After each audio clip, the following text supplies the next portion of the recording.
springtime. The snow is on the melt. New blossoms signal summer is just around the corner.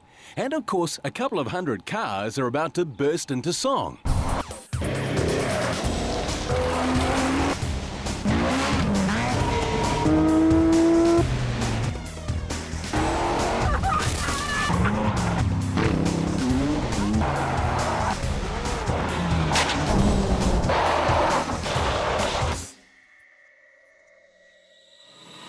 Welcome to Dunlop Targa New Zealand, the 13th running of the biggest and best motorsport event in the country.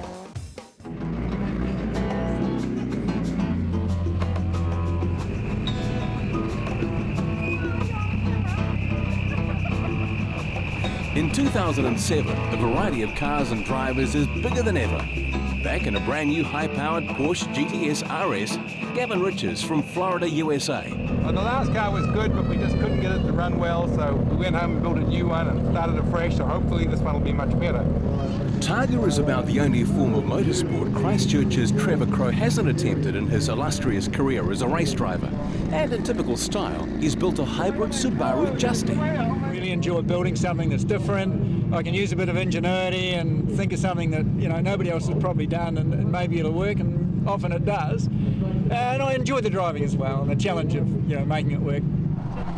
One thing's for sure, there'll be no shortage of action in Dunlop Targa this year. From Canada, Mario and Bruno Chavella, the Italian brothers from Niagara Falls, Ontario, have raced in Targa, Newfoundland, and are keen to try out the longest Targa event in the world. We are out to have fun. That's the most important thing. The point is to get to the end. But to get to the end, you need a start. And that's just outside Papakura, near Auckland, for the prologue.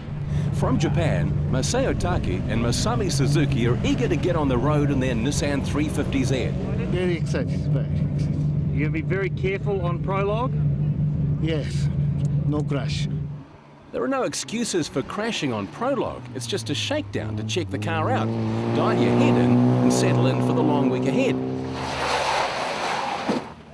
But there's always a few frustrated crash test dummies, and no, that isn't a Volvo. But not everyone crashed, or at least that we can show you. This is bribery and corruption, so that if we have a crash, we do not feature. And if you wonder why Craig doesn't appear again in this program, I guess that means he had a flawless run. There's 2 VIP pet food cars back this year. From Queensland, Australia, 2004 winner Tony Quinn in his Porsche Turbo 4-wheel drive. And defending champion Kiwi Joe McAndrew in the Nissan Skyline GTR. But has the boss given McAndrew any team orders? Oh no mate, we go out there to race, and as long as we're enjoying ourselves and if the team's up the front, well that's where the VIP team wants to be. Being up the front is important for V8 race driver Clark Proctor. And this year, there's been more mods to his Nissan-powered Ford Escort. The car's 50 mils longer this year, a little bit wider on the track, and it's got V8 supercar blade sway bars on it, so when it's actually in the dry now, the car's a lot more stable than it was last year, so should be a lot quicker. Tony Barrow wasn't having enough fun in his Dunlop Ute in Targa, so he threw in a new motor and bolted on a supercharger.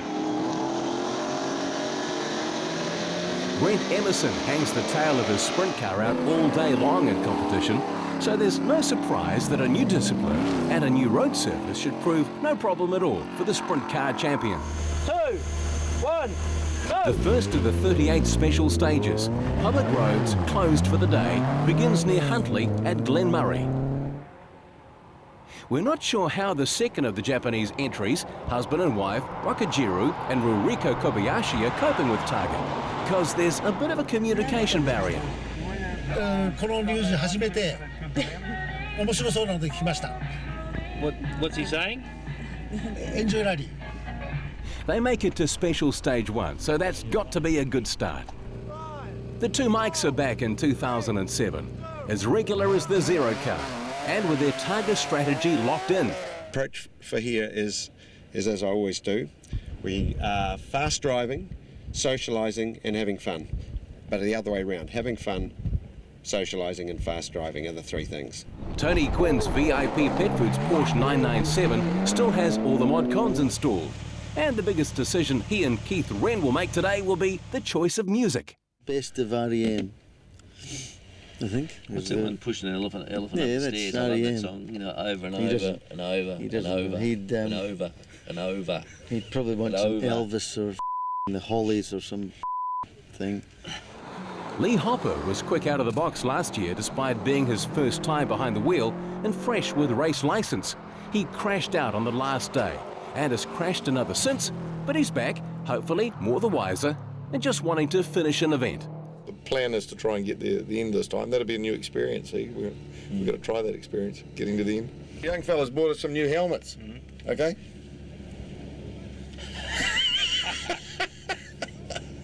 And I've got one. He's got one on his. Actually, Lee's got 3 on his helmet now.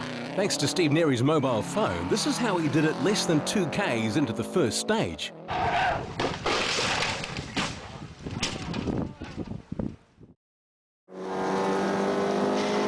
Stuart McChesney bowed out of Dunlop Targa last year after hitting a concrete barrier at Manfield Raceway.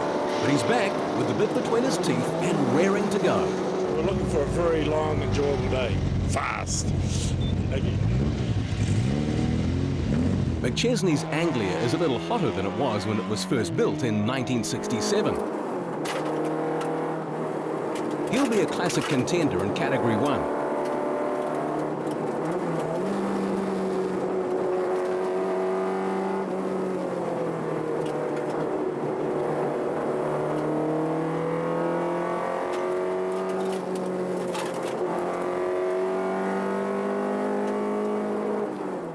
But Hugh Campbell will be keeping him honest in his 1965 Lotus Elan. Brent Emerson hasn't taken long to settle into Targa racing. He's putting his dirt experience to good use, turning it on for the crowd everywhere he goes. But it's Kiwi motorcycle ace Tony Reeves who takes the early lead from Emerson in the Metal Man Classic competition, edging him out on almost every stage. In a past life, Clark Proctor's Escort might have been eligible for classic competition, but with a turbocharged Nissan V6 under the bonnet, he's in Cornerstone Modern, mixing it with the outright fastest in Dunlop Targa. 90 right, 300 metres to the hall, right to left. Looks are obviously deceiving. Proctor and co-driver Tony Callahan are chasing hard on the Kobayashis in their Evo 9.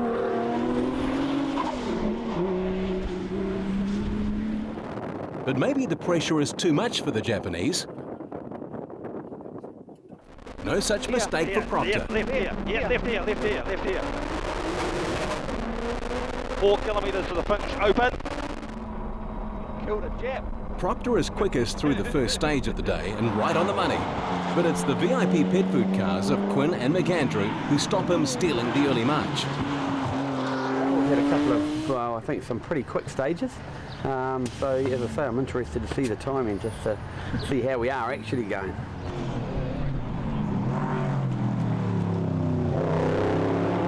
Under the watchful eye of our camera car, John Bennick's opportunity to show what the V8 Alma was capable of was short-lived.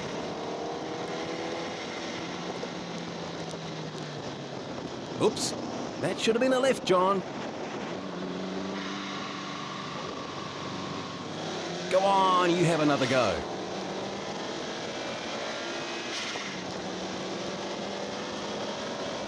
Corners like this in Special Stage 3 were made for Ford Escorts, and Auckland's Chris Alexander and Aussie Greg Poole don't disappoint the crowd. But the surprise package is Paul Manuel. In 2000, he won the V8 Touring Car Championship. Now he's behind the wheel of a supercharged V8 Commodore. In its short life, the SS was used in a robbery before being torched and abandoned. Countless hours later, and risen from the ashes, it's scorching through the pack, second quickest in the first 2 morning stages. But Manuel is delayed after stopping to check the mail. And it wasn't even his. Owner Barry Grant surprised the letterboxes lasted this long. No, we had a dozen of beer on it last year. Yeah. One of the photographers, I said, oh, he said, it'll go this year. I said, no. No problems for Morris Shapley, his NASCAR-inspired Monaro making short work of the tight corner. Barry and his mate resume their prime vantage point and watch the remainder of Dunlop Targa race on by.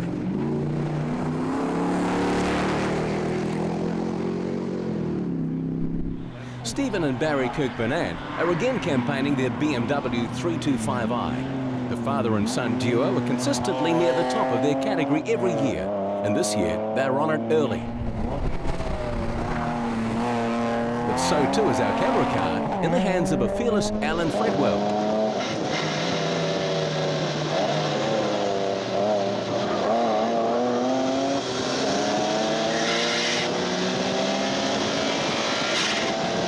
But the man setting the pace in Category 6 is an expat Kiwi from Cairns, Jim Wallace, with son-in-law Steve Davies guiding their similar BMW M3. Mike Vincent is a Targa stalwart and regularly challenging for the overall classic lead. His early performance today in the top 3 is no surprise.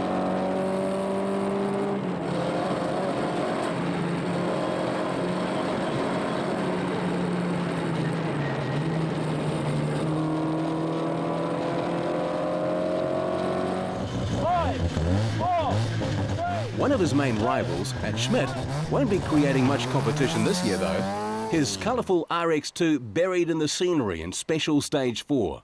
The boys are okay, but Kermie's Targa is toast. New to Dunlop Targa this year is a 2-car team from Perth. Todd Zani, Namulu Ute, and John O'Dowd in the identically branded Hammond Electrical Monaro, a long way from home in Western Australia. It is, yeah, but now that we're here, we're loving it. It's awesome. What's different about it from back home? Narrow roads, up, down, twisty, all that sort of stuff. I mean, we've got good roads at home, but it's just a little bit different. Expectations from the event? Just have plenty of fun. Be good. You know what we're like. And for the record, O'Dowd had a good go at checking the mail himself earlier in the day. Carfia on the west coast is lunch today, and a chance for crews to give the cars the once-over and fill up with fuel and food. A bit of excitement for the town. The school's been down, they love it. And we're all enjoying ourselves, making these people happy. And they like the sausages. Closing roads for Targa can only happen with community support, so giving back a little here and there is an important aspect of the event. The Metalman team is happy with the early start to competition, the Nissan is on song, and the Dunlops are wearing well. Clearly we'd like to actually use the tyre right to its absolute outside edge. We've still got a little manufacturing dot just here on the side, and we've used it right to that dot, so we're probably within half a pound or something, but we'll get the Dunlop people to have a look at this, and from there we should be able to establish where we need to be.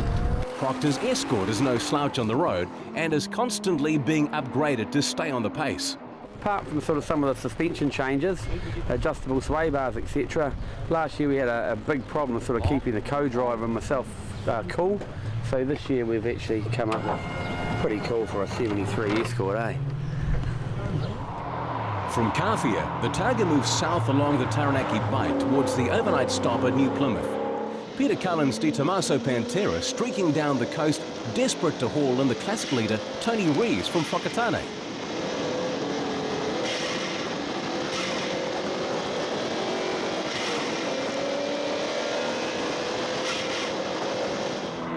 The two-wheel turned four-wheeled expert has a commanding lead in the Metalman Classic by the end of the first leg.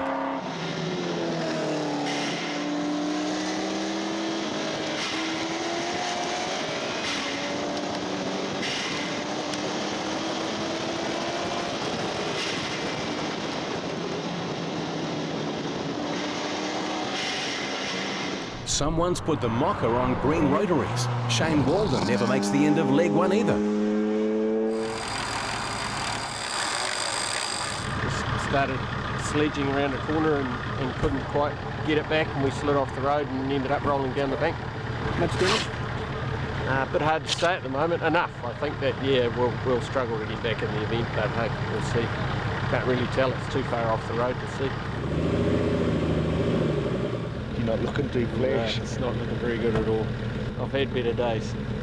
Better days at the office. Worst out motorsport is better than the best out work. I don't know. I think I'd rather be at work. Should be at work. Going to have to be at work to pay for it. A pit stop in Mokai on the coast is time to take stock of the day's run so far. Cornerstone modern contender Gavin Rich is happy with his new GT3. Not having any problems with the car at all. It's running perfectly. Maybe some issues with the driver, but the car's good. It was very slippery. We took it fairly cautiously. We did catch a couple of slower cars in there, but you know, we certainly weren't by any means one of the fast cars through because it was very slippery, and it was one of those places if you made a mistake you were going to go off, and there was at least 3 or 4 cars over the bank in there and 3 or 4 parked on the side of the road, so it was a place to be careful. It's a long way to go. And Mokai is also the place for the locals to fleece the Targa for their school.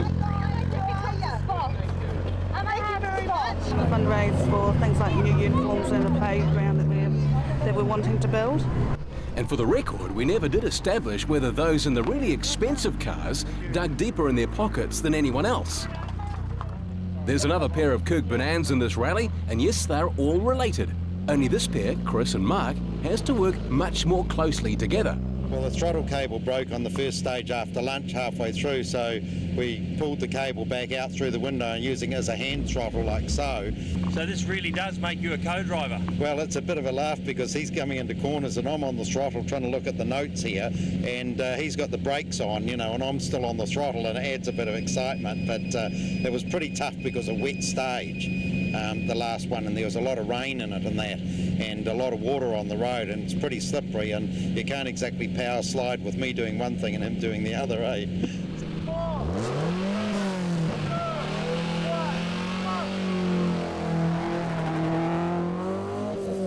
Poor Manuel's day hasn't improved much. As a result of his altercation with the mailbox this morning, he's now suffering engine cooling problems. And he's just found out about the wager the owner had on his letterbox last year. I better deliver that carton of booze to him, man. Barry, it's coming to you.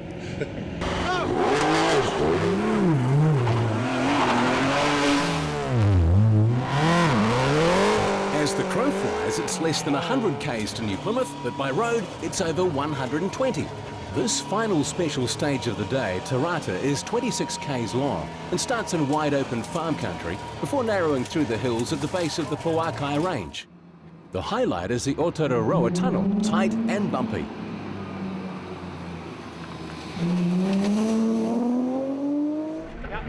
Here, you got 100 metres to go. Here it is, the portion. With headlights blazing and warm beds beckoning, the rush is on to make town before dark.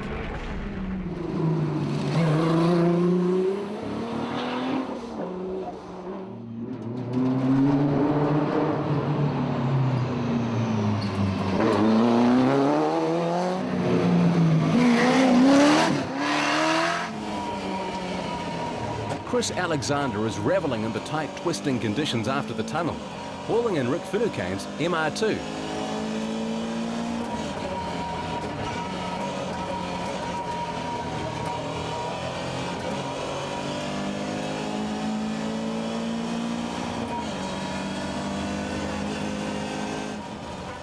And the Porsche 944 of Dave McRae.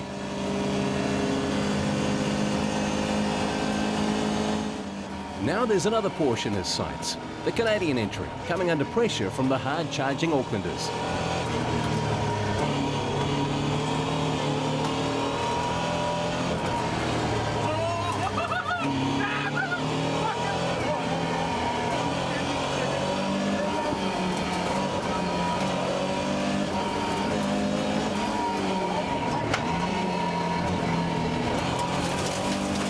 Alexander is 5th quickest through the final stage of the day, but ends well out of overall contention after blowing a diff earlier in the day.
The leader of Metalman Classic competition is Tony Rees in the HQ Monaro, 40 seconds clear of Speedway champ and Targa rookie Brent Emerson.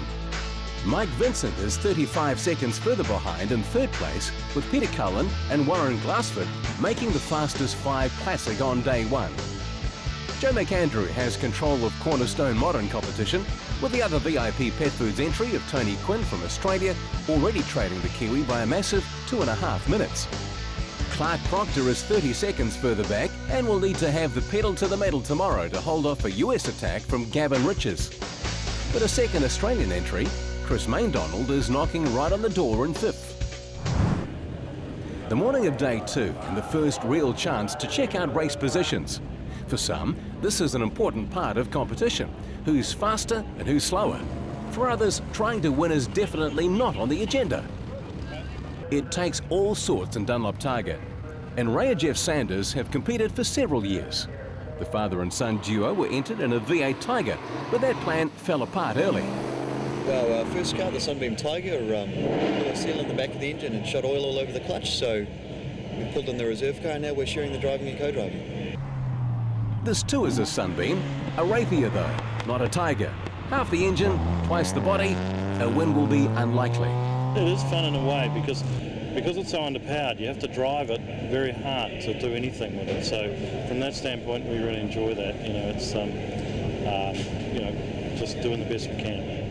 The Sanders might be driving the oldest car in the event, but they aren't the Targa Nanas. We borrowed it off a Nano, so that's Team Nano. We're going hard. It's basically stock standard, you know. We chopped a bit off the air filter, and that's our modifications. We've got to do something different. There's a success principle that goes, observe the masses and do the opposite, and that's what we're doing. It's another thing to cross off my to-do list before you die. And no, awesome. It's just something you dream about. And our dream is now to become real, and we're doing very well. From the Nana's Mazda 121 to the kids' favourite, what better theme than Herbie in the hands of Wayne? Now, who's the driver in this car? Wayne. And who's the co-driver? Wayne. Yeah, no, I'm the driver there, and he's the co-driver. But it does do a lot of driving on its own. Yeah. We just sit there and it goes like Herbie used to. So at the end of the day, if a mistake's made, whose fault is it? Wayne's. Definitely Wayne's. What brings two Italians and their German Porsche halfway around the world from Canada to New Zealand? You get to meet a lot of people, and they're all friendly, and beautiful country to go around. We found the roads to be really awesome, and here we are. I think Targa has one mystic way of calling in drivers. Is a way that you can drive still safely, but you can experience the speed on regular road. The car is a 1985 Carrera, so it's quite an old car, but it's well kept, and we have an awesome crew from Auckland, is Motorsport. They're really taking care of us, and we're having a really good time. Now, surely, with the passion that comes out of motorsport for Italians, you should be in a Ferrari. Sure, but I believe that Porsche has something that once you get that the Porsche buggy on you, it'll stay with you. And I grew up with that mentality, and that's why we're driving a Porsche. I think it's also a matter of cost. Only 4 stages today, but a special run through to Whangamomina for lunch should be the highlight. Before that though, there's a couple of good stages around Inglewood and an even better couple of corners.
down the road, Hurst House Road in fact, is a corner that's being used as an entertainment venue. And it's not all out on the road. Our resident Dunlop Targa camp follower Wayne is putting the official Honda iScoot through its paces while we wait for the real action to begin.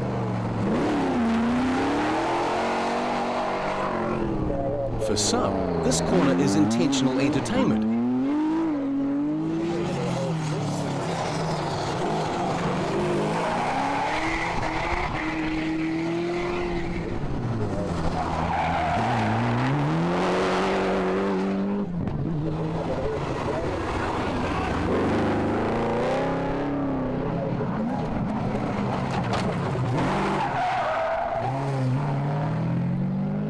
For others, it's simply another moment.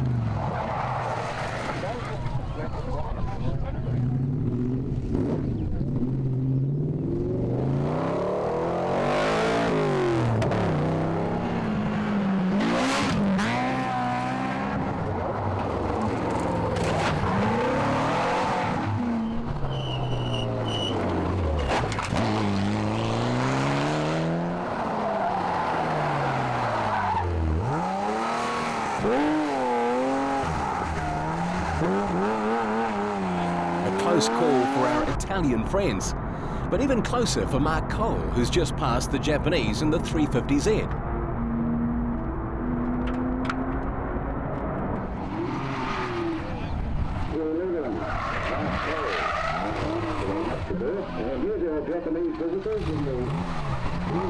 What goes around comes around, Mark. We'll have to chase them down again.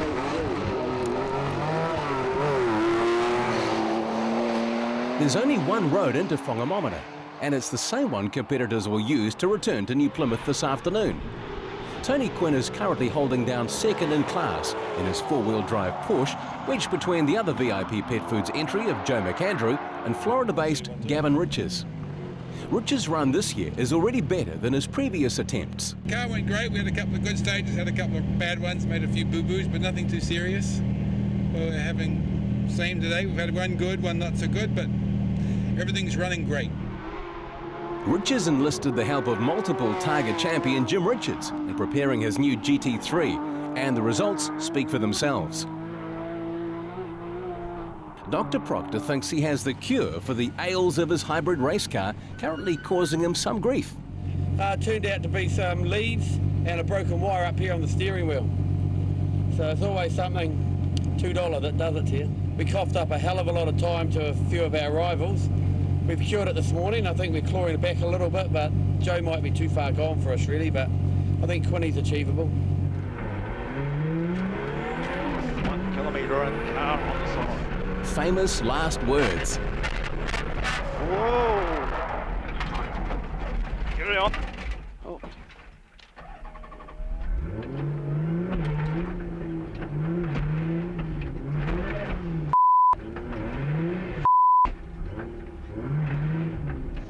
Back in Metal Man Classics, Stuart McChesney is showing some of the modern boys how it should be done in his Anglia.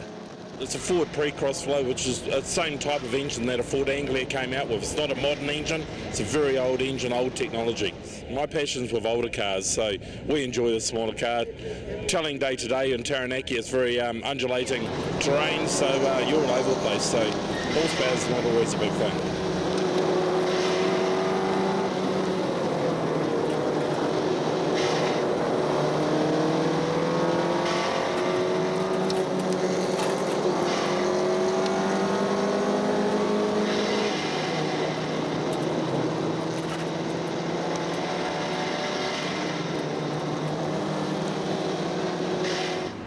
Todd Zani and Mike Kennedy seem to have come to terms with competing without the more specific pace notes used in Australia. The Kiwi Tulip system equipping them well enough to catch the Canadians. There's not a lot of opportunity for passing on the road to Whangamomana, but pulling over like this Bruno is going beyond courteous. Bruno, what happened? A bit of New Zealand country taste, that's what happened. Too fast. Yeah. But that's okay, the car is okay, and we're going to pull it out and go back to race, that's it. We're big boys, we know what we're doing, and if you make a mistake, you pay for it. But it's not just the tourists taking to the bush. The V8-powered 240Z of Alan Lewis understeering off nearby. Couldn't slow it up in time and we ended up in the ditch. Much damage, you think? No, not much. We'll be going again in another year or so. Just a pride, that's all. The Republic of Whangamomina, deep in the heart of the King Country, is so isolated you need a passport for entry and exit. Like many small country towns, the pub is the centre of attention, and today is no exception. But the novelty factor surrounding the special permit requirements has given the hill-locked hamlet a novelty factor all of its own. The locals have put on a spread the likes of nothing you've seen before, even fried lamb's tail for the brave. Man, they feed you well here. It's been great, absolutely great. The road out is the same as the road in, and with more than 150 cars to turn around at the lunch break, there's plenty of time for maintenance. Lost the radiator hose, lost a couple of stages. This is a tough rally, and I think some of my circuit mates have got a few things to learn from this. This is pretty cool. Torn the teeth out of the crown and pinion, which is something that it does. But we've done a lot of mods. We thought we might have cured that problem. You've got something to be able to fix it? Well, oh yeah, we'll put another box in, but it won't be as quick. It's just an old road box, and it'll tend to do the same thing eventually. So we'll have a powwow about it. We'll make it mobile first so we can get out of here.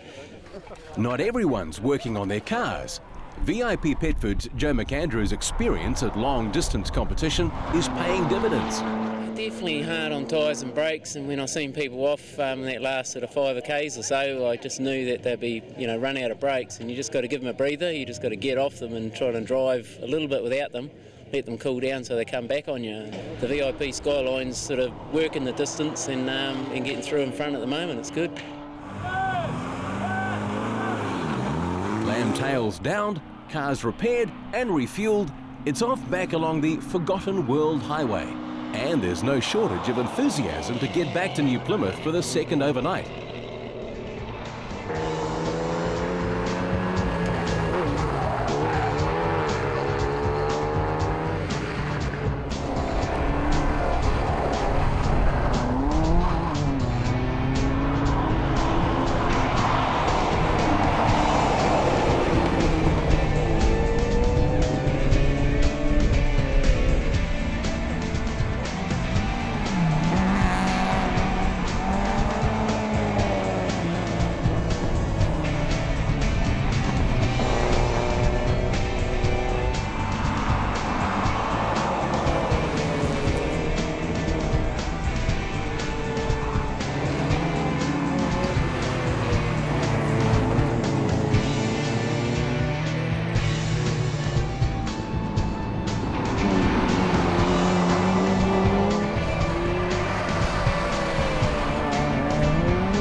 Even Mr. Suzuki is captivated by the New Zealand roads.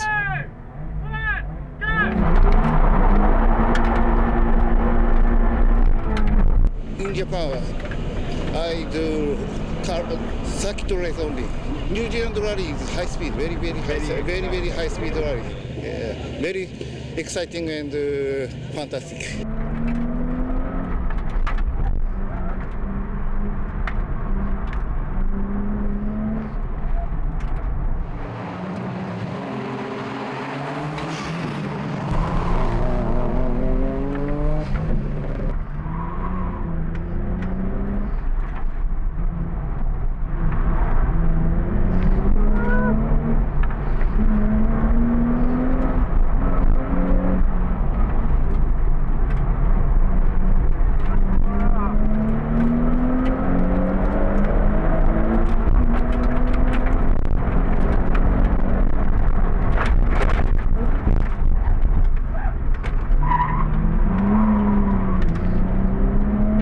BMW 320i of Warren Glassford and Nigel Patterson features well in the standings, second quickest in the stage and fourth outright in Classic at the end of day 2.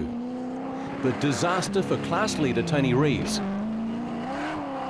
Being stuck in second gear is fine uphill, but going down the other side was not a great option. There's no point driving through in second gear and getting a real slow stage time, is there? By not finishing, Rees will be given a derived time that will be quicker than travelling the remaining 20 kilometres in second gear. Now that's thinking, isn't it? Worst case, he'll miss the mayoral reception tonight. Nighttime brings a chance to relax at Puki Ariki, review the day's racing and raise a few dollars for Dunlop Targa's official charity, Cure Kids. Mayor Peter Tennant is proud as punch to have Targa in his town tonight. It means so much to this community. I've got a 16-year-old son who's gone totally nuts. I feel for the headmasters, the principals around this region, where all of our kids are totally focused on these cars, the drivers, the internationals that are here. So not much work being done over the 2 days of Targa, but fantastic to have them in town. Most appropriate, they're getting behind Cure Kids, so congratulations to all involved, and on behalf of this community, a huge thanks. Makes a big difference. Obviously strong support for Dunlop Targa. The mayor's back this morning to flag the cars off for the third day of competition. All the best. Those in the know aren't at the start to wave the cars off. They're out on the roads to Kaimata.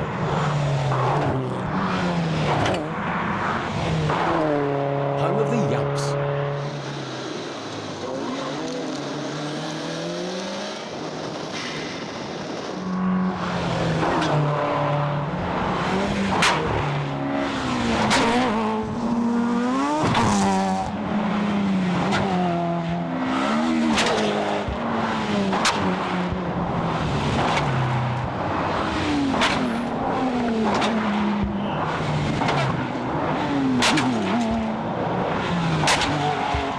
There's always action here. And today, Neil McDonald's Medipet Evo 4 is flying the flag and his car for us all. I think perhaps you guys bolting a camera in the car might have just hyped this a bit, and co-driver was screaming at me to slow down. It felt like we were a couple of feet in the air on the first one. The second one was a big hit, broke the front spoiler, but we did a real good time through the stage, so that might have been the motivation we needed. But this year, the Yumps are just the curtain raiser. 2 corners later and the action is just getting started. Now we all know Herbie has a mind of his own, but this is taking things too far. Steph, just asked where are we going? Are we on the road together? Okay, Wayne, whose fault was it? It was Wayne's fault. It was his fault. We were just showing all the top guys where they had to end up so that we could get them out of the competition. But at least they stayed on the tarmac. Obviously, this corner would prove interesting. Chris Alexander doesn't bother with the escape road, only just managing to stay out of the Cocky's paddock with a little help from his fence. Now this, we kind of expected. It's been a while, but Lionel Rogers doesn't disappoint us. But hey Lionel, you're in good company. Tony Rees, Clark Proctor, and now the second fastest car in the event, Tony Quinn, tries to run down our camera car driver. Shit, that was close. Happened pretty quick. Whatever happened, we were, 1 minute we were on the road and the next minute we were aiming for cameramen. I was trying to run from him and my bloody feet wouldn't work. I ended up on my knees, bloody crawling along on my knees. The navigator got out and he said to me, you should try for the Olympics. He said, oh, you run quicker on your knees than you do on your legs. The bad news is Quinn has damaged the suspension of the VIP Porsche on the concrete culvert, and with his spares back in Oz, he's out of the event. But the good news is the other VIP Pet Foods car is leading Dunlop Targa. And our camera car's okay too. The Dad's Pies entry, driven by Eddie Gruton, is the big casualty the very next stage, attempting to overtake another competitor. But the broken car is not his only problem. All I need is a new hat. I've got a broken hat at the moment. You don't do those? This beautiful little car was never damaged like this for 30 years. Richard Mertens has been like a stealth bomber, steadily flying under the radar of the competition up front. One by one, they've been dropping away behind him, and he's up the pace of the V8-powered Merc. By the end of the last stage, he and wife Jenny are 10th outright. But a moment in special stage 15 on a bumpy intersection puts paid to their progress up the leaderboard.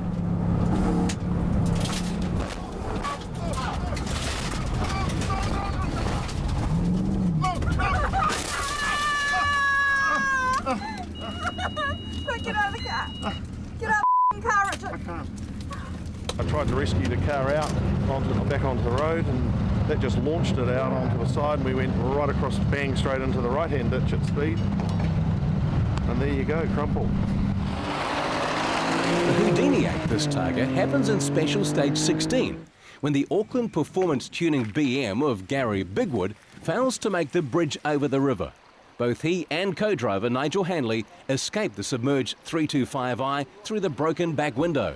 Just understeered through the corner, through the fence, and there's a nice flat paddock there, which we managed to completely miss, and just rolled down the bank here, just the mud at the bottom, and did a very soft forward roll nosedive into the little shallow creek there, and got out, and so a bit damp, but other than that, a very bruised ego, no injuries. We had hands devices on, so we came through okay, but sorry, honey. Some spirited driving in the Metalman Classic sees a lead change, with Mike Vincent's smaller Hillman Avenger dealing to the high horsepower V8 of Brent Emerson. The sprint car driver is separated by only 30 seconds, so a lead snatch is still on the cards. Hovering outside the fastest 5 is Dr. Nicholas Cooper in the Black Charger and the RX-7 of Richard Scowler. Tony Butler's Cure Kids Kiwi-born and bred Cheetah is not far away either. Such is the depth of Targa experience, it's too early to back a winner. And let's not forget that Aussie Greg Poole, belting the borrowed Escort around like it was a renter. In Cornerstone modern competition, it's Harry Dodson's day. While McAndrew is seemingly untouchable, Dodson has powered his two-wheel drive Nissan Godzilla to the front of the pack every stage and will finish second outright for the day. One of the few South Islanders to make the trip north this year is Brent Early, and he's knocking on the door of the fastest 5 in his RX-7. As is Terry May and wife Claire, just in front in their new GT3 Porsche. After the lesser-powered BMW Cooper used last year, Terry May needs to be watched. He's making inroads at the right end of the competition. Heading north to Taihape, teams taking a compulsory pit stop at Hunterville. It's also lunch in the local schoolyard, where the odd yarn is being spun. Cornerstone's Rick Martin reckons his co-driver is the team spokesman, but frankly, Rick, we're not sure he's doing you any favours. Oh, he's a madman, absolute man. in so many ways, but he's a great guy, and we're out there to finish this year, and we're driving really well. If I get my act together, and then we stay on the black stuff, which is all good, and everyone get out of our way, we'll be just fine, actually.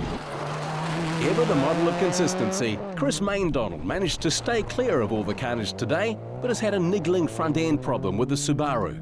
And what the boys have found, the bearings and the hub have gone, so every time you put the brakes on, it just grabs the disc and the whole wheel just shakes its head off, so hopefully we'll be right for the rest of the day. Tyres play a big part in this event. Sure, Dunlop is the major sponsor, but without their rubber on the road, this wouldn't be much of a Targa. Actually, the tyres have been going very well, considering we haven't only really just had that little bit of rain on the first day. One or two were a wee bit concerned yesterday, but it was more just tar and rubber filling the grooves up. They've all cleaned up today, and tyre wear's looking really good this year. There's a new tyre that most of them have moved to, which is performing extremely well. It's maybe a little bit softer, but the harder cars use a harder compound, and it's all working out pretty well. And when it comes to rubber, let's not forget the gumboot capital of New Zealand and the annual Dunlop Targa Toss.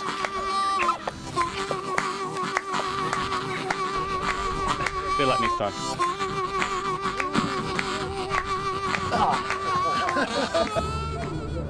And the winner... Too easy, mate. Too easy. Hey?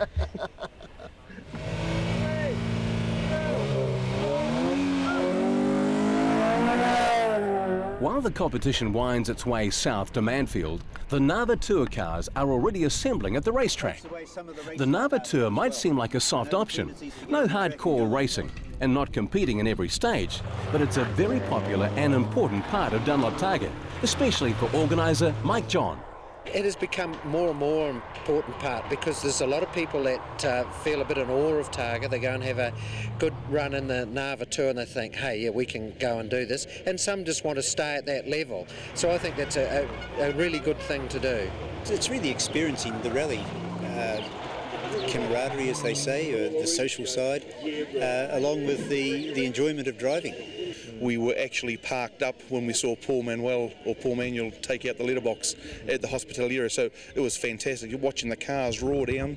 It's been a real experience, you know, seeing the varied cars, the range of cars, the social side of it with the actual, Nava Tour part of it. So, it's been magnificent.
Festivities are getting underway in Fielding's main street, but the cars must be cleaned, so here's another chance for Cure Kids to bolster their coffers.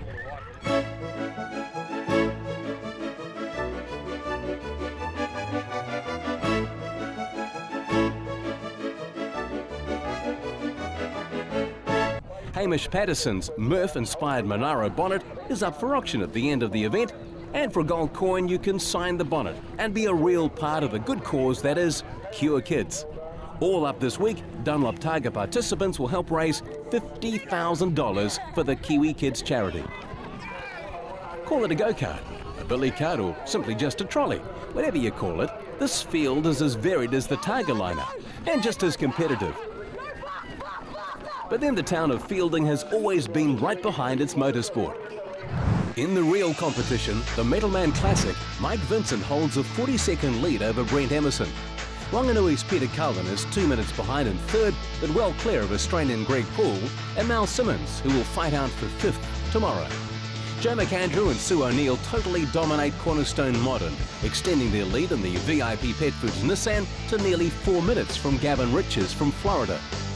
Chris Maindonald should be able to hold off Harry Dodson tomorrow, despite the Aucklander having a blistering day behind the wheel. And Maurice Shapley puts in a personal best performance to be one of the fastest 5 in Dunlop Targa New Zealand by the end of day 3.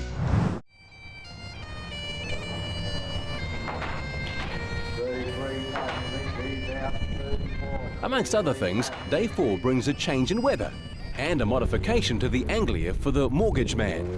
It's just a new version of it.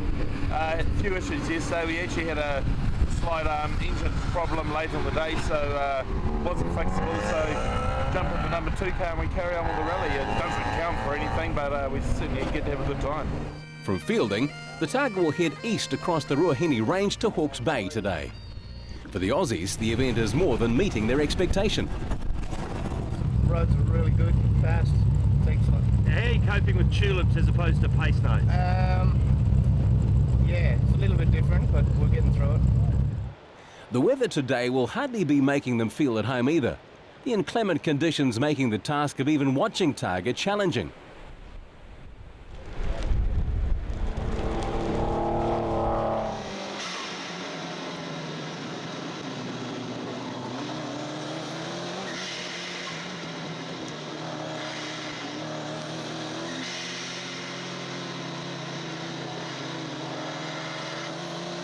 Whoever made the decision to install wind generators in this part of the world must have known a thing or two. But just why you'd want to stop to marvel at the view in the middle of a special stage is hard to understand.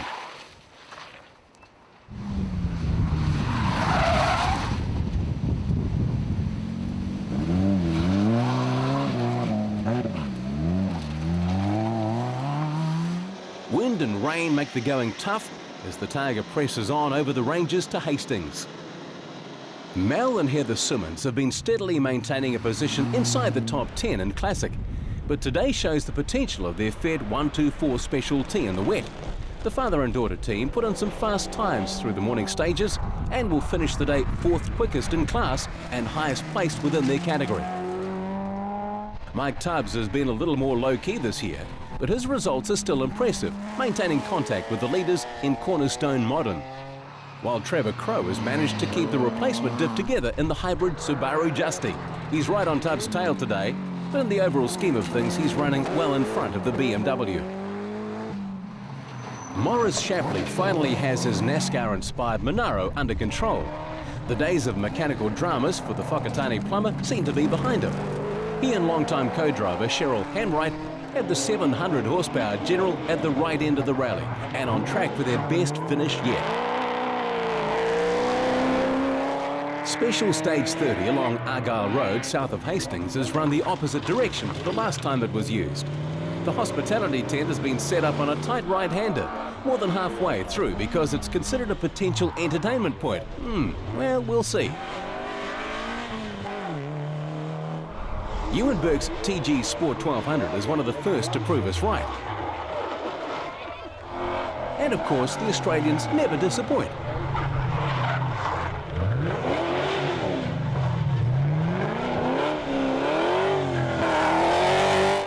Tony Barrow's supercharged Dunlop Ute is a sure bet.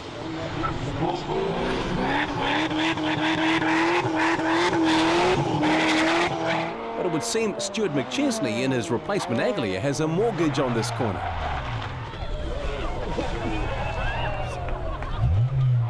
Brian Wareham and Jim Wallace both note the frantic attempts to slow down the traffic.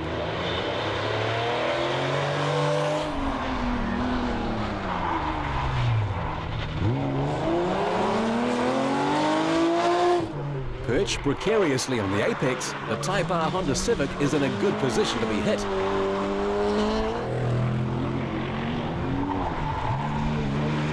Not everyone heeds McChesney's warning or has quite the concern about the car's predicament.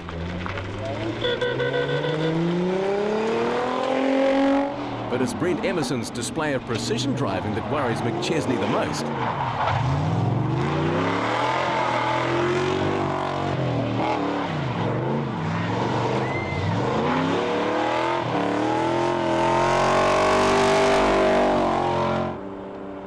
Harry Dodson is hardly a threat to the safety of the Honda, a flat tyre slowing his progress for the final 16 kilometres of the stage, dropping him from 4th to 7th in Modern.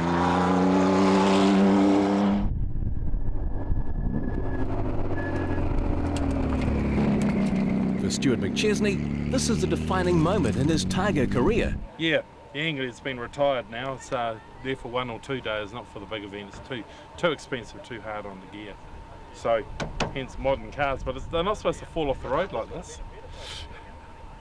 There was one other car we should have shown you, but Peter Cullen was so embarrassed with his driving, he asked us not to. Mike Vincent surrendered his Metalman Classic Class lead back to Brent Emerson after the Avenger suffers a broken axle mid-special stage 25. We were able just to limp out of the stage with driving one wheel, and got to service, and the boys changed it inside the service time, so we didn't drop any time. But so we've completed all the stages today, but they haven't been as respectable as we'd like. And keeping the best till the end of the last corner of the last stage of the penultimate day of Dunlop Targa, and it's nearly over and out for the two Mikes.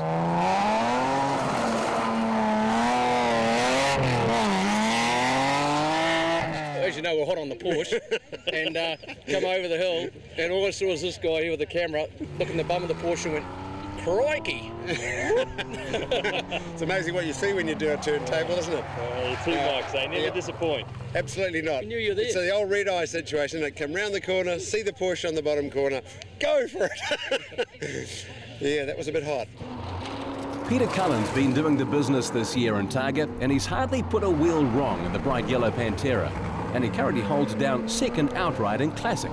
But well, I think it's the only mistake I made this whole rally, but I came across it far too fast, overshot, and stalled, had to back up, made an absolute dick of myself.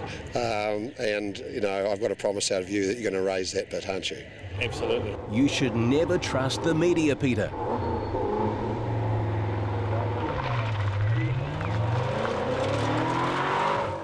You think of these types of events and you think of Subarus and Mitsubishis and all the modern cars, but that's not what this is about, is it? These are grand old cars are motoring, aren't they? Well, of course, you have the Subarus and the Mitsi Evos, but you have in mixed with them is the GT3 Porsches. I mean, there's the Mays and their Porsche here from Havelock. Aren't they doing it with a fifth, I think? Did I see fifth or something overnight? Good morning. Barry, how are you? With a maximum speed limit of 200 kilometres per hour, all the horsepower in the world isn't necessarily the answer to winning Dunlop Targa. Maurice Shapley is being chased by an RX-7. I think he must have quite a bit more 0 to 200 speed than we've got. Like, there was a lot of stages yesterday where we were doing 200 kilometres an hour for nearly a minute in some parts, and of course as soon as you get there you're at the ceiling and you just got to flow along. But if you can get to 200 quickly, that's 3 seconds really. The 200 kilometre per hour speed limit is enforced by Targa officials. Get caught and you'll add minutes to your result time. All this is part of staying within an internationally recognised average speed in special stages. The other method is the Honda Motorino section, a designated stretch of a special stage where the speed of 50 kilometres per hour must be adhered to. Zero car driver and Targa Supremo, Mike John. We have that to be able to keep within the 132k average. It's an artificial way of keeping within motorsport rules. At the start of special stages 31 and 32 this morning, the first kilometre is restricted.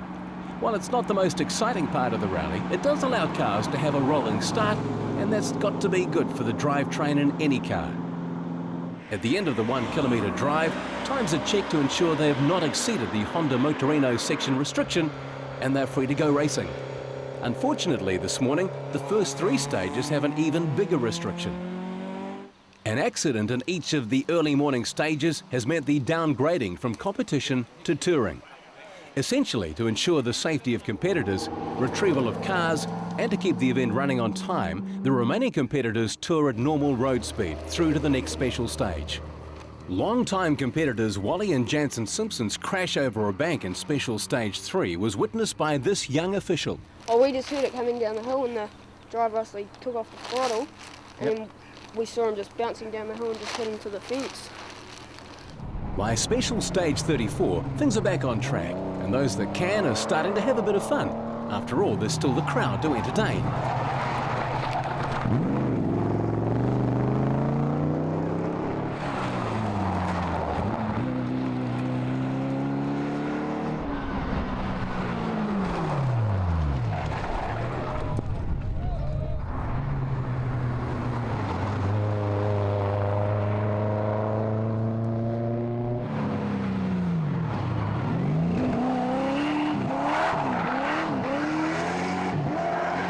Another spirited drive combined with their weird sense of humour rewards the Hamilton pair of Mike Tubbs and Mike Ashton with the coveted Peter Brock Trophy for Spirit of Targa. Now that's Bob Boniface from Honda in his Mitsubishi Evo-powered Ford Sierra. Confused? You should be, because we reckon Bob's confused himself.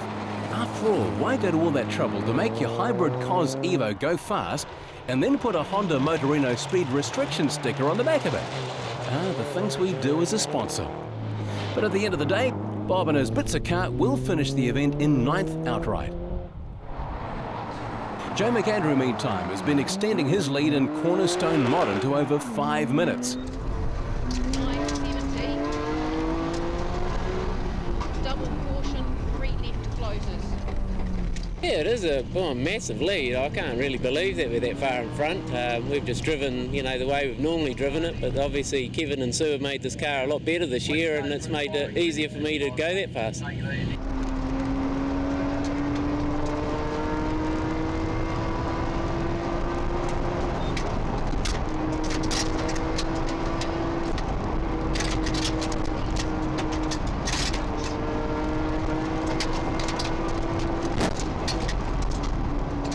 It's not just the boys in this event who go fast either.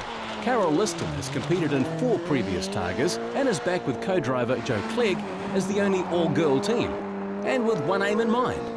To be able to finish driving better at the end than what you started is very satisfying. I mean, getting to the end for a start is satisfying, but knowing that on day 5 you are driving so much harder and so much faster than you were on day 1 is very, very satisfying.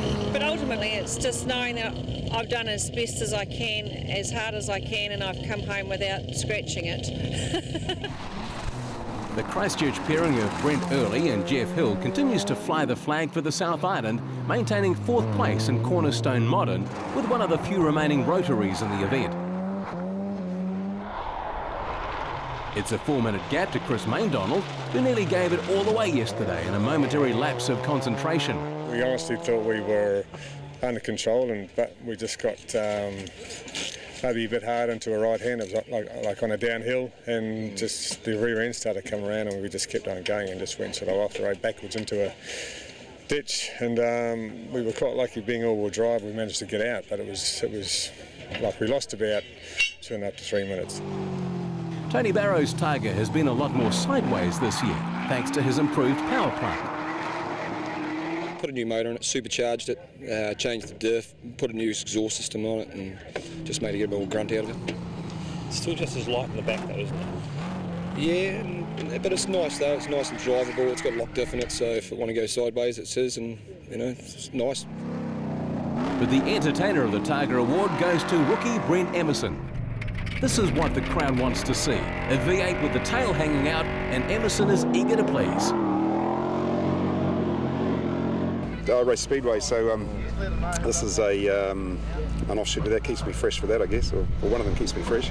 I've done a bit of circuit racing in it with Manfield and Taupo, and I'm a little bit bored with that. It's good fun, but it's driving into the unknown all the time, and it's very challenging, and it's a great test of skills. And my belief is always a fit body's a fit mind, so keeping fresh and alert, picking up on cautions and things. That's what keeps you on the road. We don't run a terror trip. We're running totally just blind, really.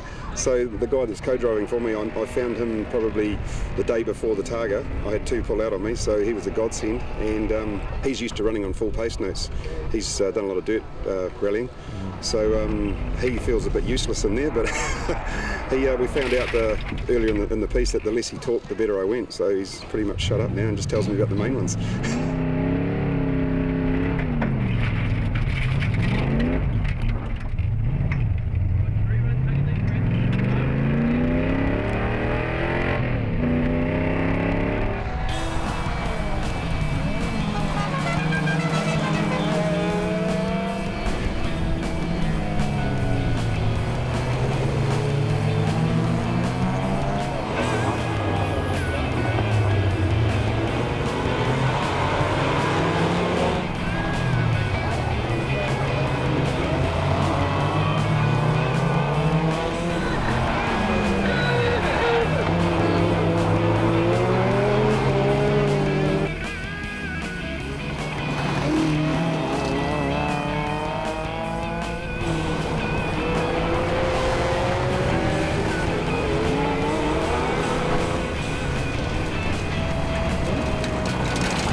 It's the home stretch. time to pull back and make sure you get to the finish.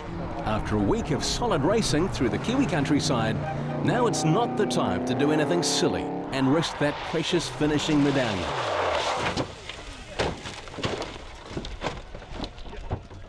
Oh, Chris, and you were complaining about what your son did to the car last year. As I say, something just went wrong. So that's motorsport. You just got to grin, smile, bear it. There's always another day.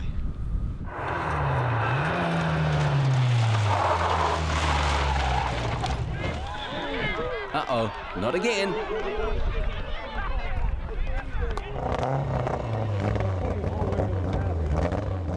Oh, we just lost concentration watching a few people walking across the road, and the next thing, we're in the corner, miles too fast and nowhere to go.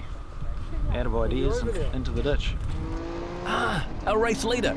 Finally a driver who can show these guys how to get around such a basic corner.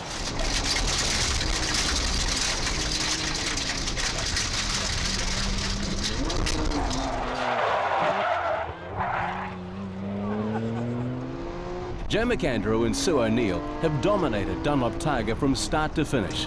This pairing has proved unbeatable for a second straight year, and not just by a slim margin, by nearly 7 minutes. Surely the largest winning margin in the history of the event.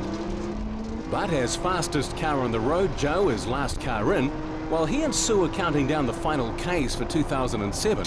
The preceding 100 slower and sometimes smaller cars are already crossing the official finish line in Havelock North, just outside Hastings. Mike Lowe and his Fiat Bambina Arbath, the only remaining competitor and car to have competed in every Targa since 1995. 13 starts, 13 finishes, it doesn't get better than this. That's awesome. Jeff and Ben Boyden with the Maguire's Jealous Pride Trophy for the only car to finish the event the way it began, in immaculate condition. The Newlon Indexa Performance. The winner on handicap goes to Mal and Heather Simmons in Classic and Dion and Bryce Arnold in Modern. The Serie Campione, the winner over the entire year's competition based on category, goes to Terry and Claire May in the GT3 Porsche and to Mike Vincent and the Avenger in Classic.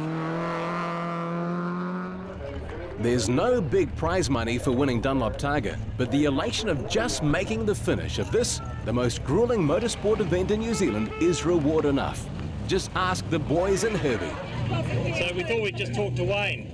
How was it? Good, thanks. Good, yeah, very good. Yeah, it was all we expected and more. It was absolutely fantastic. We had a ball. Really good. Very spectacular finish. Joe McAndrew. But the finish can be no better than for this pair. Joe McAndrew driving Sue O'Neill's Nissan Skyline to victory in 2007. How does that feel? Oh, awesome, eh? I was just thinking about all the things that possibly could have gone wrong in the car, and I thought the easiest way was just to drive flat out, and that's the way we drove. I don't do it that often anymore, so yeah, when it feels right, you know, something might catch you, but you've got to go and drive and have that heart pumping and that good feeling of really rattling hard. There's no doubting the man of the moment, a clear winner ahead of Gavin Riches from the USA. Chris Maindonald flies the Australian flag, home third in Cornerstone Modern, while the South Island's Brent Early holds on for fourth. Whakatane's Morris Shapley will be pleased with his performance, rounding out the final five. Metalman Classic is won by Brent Emerson in the VK Commodore. Peter Cullen's best performance to date sees him second on the podium, with Mike Vincent likely to hold on for third after mechanical dramas dropped him out of the top spot yesterday. Mel Simmons and Warren Glassford round out the final five behind the rookie class winner. I'll be back next year for sure. Got to defend the title. And the final word to our modern master by a huge margin of 6 minutes and 53 seconds, Smokin' Joe McAndrew. That's a long way, boys. You got a lot of catching up to do.